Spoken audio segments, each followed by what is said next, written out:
c'est le principe en fait de faire un mini voyage sur une journée pour aller donner des informations et des retours d'expérience à des élus, aller voir des réalisations dans d'autres communes et d'autres endroits de France ou autres, pour pouvoir leur donner des retours d'expérience concrets sur leurs problématiques et leurs projets communaux.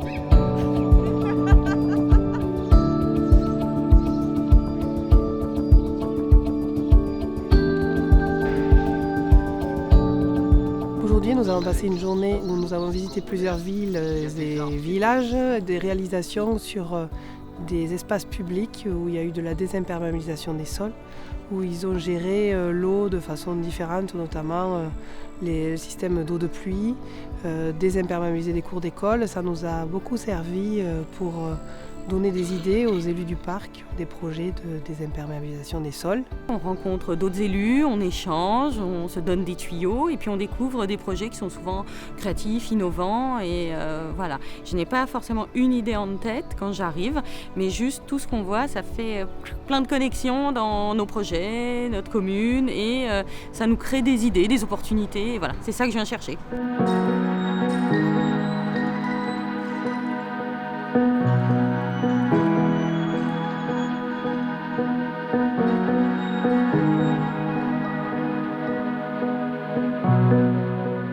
On a vu 3 opérations qui sont intéressantes. Elles sont à des échelles différentes. Tout n'est pas transposable dans une petite commune de l'Ariège, mais la façon dont on raisonne l'aménagement et les problématiques donne des idées qu'on peut adapter ensuite à l'échelle donc, des questions d'aménagement qu'on peut avoir dans notre commune.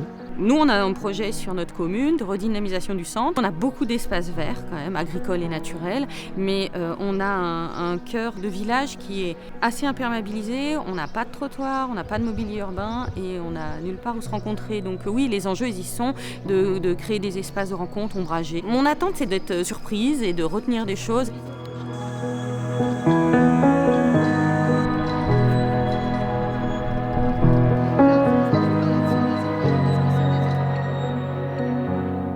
Les difficultés qu'on rencontre tous les uns les autres sur nos territoires, qui peuvent être différentes mais parfois les mêmes, donc on se rejoint sur des sujets. Ça permet à chacun de s'inspirer aussi de ce qui peut être fait ailleurs et d'avancer les uns les autres. Et du coup, c'est des liens qu'on va préserver. Là, par exemple, en l'occurrence avec cette structure, je pense qu'on va continuer à échanger pour nous faire tous avancer et développer des choses nouvelles. Voilà.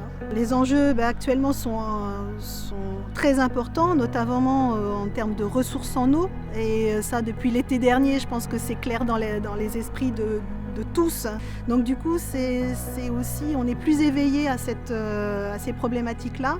Et du coup, on est plus enclin à aller aussi chercher l'information, à mieux comprendre ce qui se passe. Ces communes-là, on les accompagne en leur mettant à disposition de l'ingénierie et des spécialistes sur tout ce qui est intégration paysagère. Donc ça nous donne des retours d'expérience et des échanges avec d'autres élus. Et c'est toujours bien d'aller voir ailleurs comment les choses sont traitées et comment les projets ont pu se réaliser. À savoir les points forts, les points faibles des projets et aussi tout le système de financement. Pour nous, paysagistes concepteurs, c'est toujours super intéressant de faire du terrain et de voir un peu quel a été le processus de mise en œuvre, comment c'est maintenant aujourd'hui et comment ça vit.